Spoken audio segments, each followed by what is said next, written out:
మా లోకంలో ఆ దానం చేశాం ఈ దానం చేశాం అంటారు, గొప్పదే. అసలు నిజమైన దానం ఏదో తెలుసా? గొప్ప దానాలు చేసిన వ్యక్తిగా కీర్తింపబడేవాడు ఎవడో తెలుసా? మహాదాత అని కీర్తింపబలిచిన వాడు ఓర్పు కలిగినవాడు.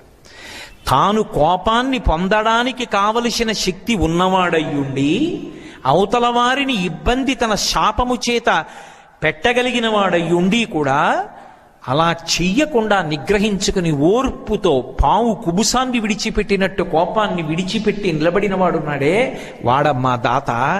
వాడు చేసిన దానం ఎవరు చెయ్యరు. ఎందుకని మీరు ఆలోచించండి.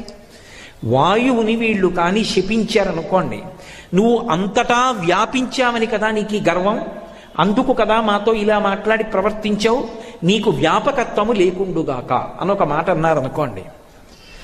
ఆ వాయువు చిత్రం ఏమిటంటే అశరీర శరీరేషు వాయు